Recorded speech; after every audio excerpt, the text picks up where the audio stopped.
stylish ni Miss Catherine Bernardo mula noong Hello Love Again era, abay may revelation patungkol sa actress. But before that, if you haven't subscribed yet to my YouTube channel, please don't forget to like, share, and subscribe at hit mo na rin ang notification bell for more showbiz updates. Bago tayo of course magpatuloy sa ating updates for today's video, nais kong pasalamatan kayo for always watching and trusting this channel. Thank you so much sa inyong palagiang panonood at palagiang pagsubaybay sa mga updates po natin. At kung hindi pa po kayo nakaka-subscribe sa channel natin, just subscribe and hit the bell button. So sa kauna-unang pagkakataon pagkatapos ng bakasyon ni Miss Catherine Bernardo mula sa Australia, ay muli na naman po siyang nag-guest dito po kay Mr. MJ Felipe, kung saan abang na abang ang ilan sa mga fans si Catherine kung ano ba ang itatanong ni MJ. Pero it's all about his fitness routine, ano. Pero sa isang balita nga ay meron pong mga nakakaintriga na balitang nag-iisang stylish ni Miss Catherine Bernardo mula pa noong umpisa hanggang sa Hello Love Again era nila ni Alden Richards. Sabi po ng isang article na walang pahinga sa intriga, stylish ni Kat, ay meron pong revelasyon patungkol sa actress. Nakabalik na ng bansa at sumabak agad sa work si Catherine Bernardo matapos ang mahigit 3 linggong bakasyon sa Melbourne, Australia. Ang bongga ni Catherine dahil nakapila agad ang mga trabahong gagawin niya. Work ang nakaabang sa kanya at parang hindi talaga siya nababakante. At nitong Martes nga ay nagsimula na si Kat na gawin ang mga nakakalendary niyang work at isang bonggang endorsement shoot ang inatupag agad ni Kat at ng kanyang team. Kaabang-abang ito at tiyak na magugustuhan ng solid fans niya.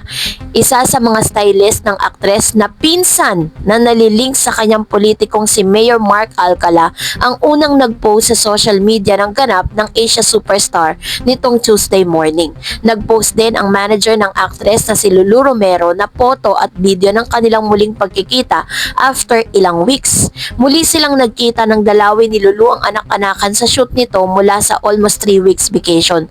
Fresh na fresh at mukhang nakapag-relax raw di umano talaga si Catherine sa bakasyon at game na game sa kanyang trabaho. At mukhang tuloy-tuloy ulit ang gagawin nitong endorsement shoot, teleserye at pelikulang Elena 1944. Pero syempre, tuloy-tuloy rin ang mga issue kay Kat kahit wala talaga siyang pahinga sa mga intriga.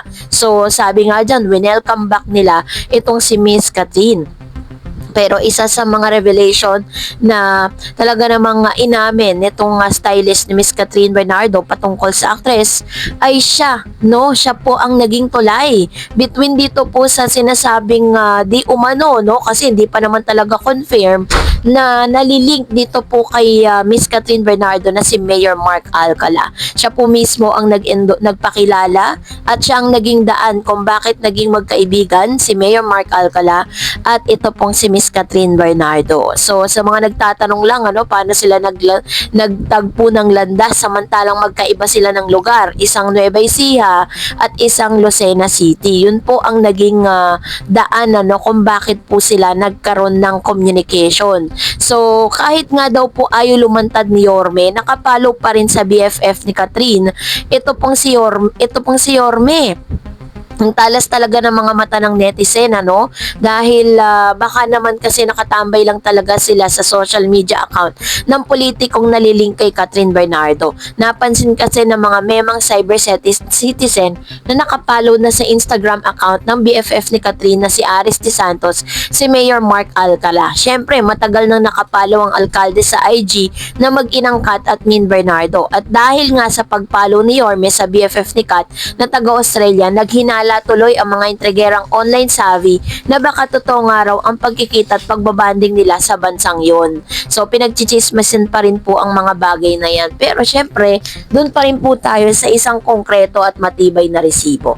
At magbasa tayo ng komento ninyo. Unahin natin si Miss Jovelyn Tolentino. Hindi nyo po ba napapanood ng interview o hindi nyo ba napanood ang interview ng HLG? Sabi ni Catherine na mahirap ibalik ang tiwala niya. And sabi ni Miss Loyosa, Mr. Alden Richards, please gumawa ka ng hakbang tungkol sa dito sa issue ni Christy and OG. Durog na masyado si Kat. Hindi ka ba naawa sa kanya? Katulad ngayon, ang daming issue na hindi maganda tulad ng buntis at itong lumapit daw si Kat kay Daniel, gusto makipagbalikan pero umaayaw na daw si Daniel. Bakit ganon si Christy? Parang kinakawawa na naman masyadong si Kat, palibasa. Dahil ba si Kat sa issue lalo pag hindi naman totoo. Pero sobrang nakakaawa na si Kat. Alden, please, wag mo pabayaan si Kat. Sabi ni Miss Herminia, hindi ako naniniwala hanggat hindi si Kat ang nagsasabi. Naniniwala man kayo, fans lang, na madali nilang maniwala. Pero ako, never ako maniniwala dyan. Para may ibalita lang sila kaya hindi ako naniniwala. Ayan. So, ito naman yung kanyang komento patungkol sa bagay na ito. So, salamat po, Ma'am Chi Herminia Mangilan. And another, sabi ni Miss Ligaya, walang ebidensya, alam ni Kat yan kung anong dahilan, bakit may babalikan si DJ. Kung totoo yan magkabilang paanig. Sabi ni Miss Emma, Daniel Padilla, move on with his life. He can't look back. Ayan. Ito naman yung sabi ni Ma'am Chi Emma.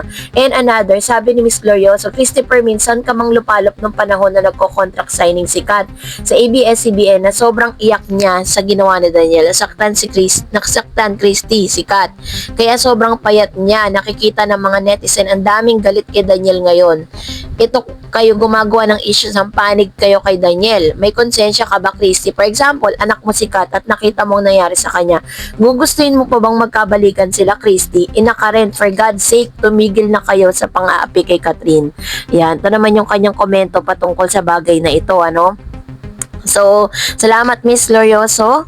And another one, sabi ni Miss Agnes, gusto namin magpapansin ng popularity si Daniel kasi tapos ng incognito, baka walang offer. Kaya gumagawa ng issues at ingay. Yan. Sabi ni Miss Tionyo Sarmiento, si DJ at Maris na sa the best. Ang pusa doon na siya. So, sabi ni Miss Elizabeth Beltran, Katniel pa rin, yan forever. Sus daw kayo daw may i-post lang at kumita. Solo project kasi now sila.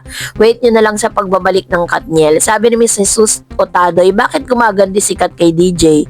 Ayun. So, ito naman yung kanyang komento. No? May mga, somehow, may mga naniwala dun sa binalita ni Christopher Mino na si Miss Catherine Bernardo pa raw ang nanghingi ng comeback kay Daniel. Meron din naman maraming disagree dun sa binalita niya. Kasi parang kahit ako hindi ako naniniwala dun eh. Sabi po ni Miss Raquel Goles, bayad si Christy para siraan si Kat. Alam natin ang likaw ng bituka ni Christy. Daniel was already junk in Kat's life and renewed her contract with ABS-CBN that no movie or teleserye with Daniel anymore. Ayan. So naman yung kanyang komento patungkol dito, no? Which is, minsan kasi makakapag-isip ka talaga na binabayaran. May mga binabayaran kasi talagang mga journalist, no, mga tinatawag na environmental journalist, kung saan parang bibigyan ka ng something para po talagang paingayin mo at parang i-build up mo yung isang artista. Ginagawa po talaga sa showbiz yan. Di lang natin alam kung yan po yung way, no, para po talagang mapag-usapan muli dahil sabi nga tapos na po yung incognito, kaya gumagawa sila ng panibagong issue. Anyways, maraming salamat po sa inyong mga komento. And that's it for today. For more videos and updates, please don't forget to like and subscribe. And please don't forget to follow my Facebook page, Dar Eds TV. God bless everyone!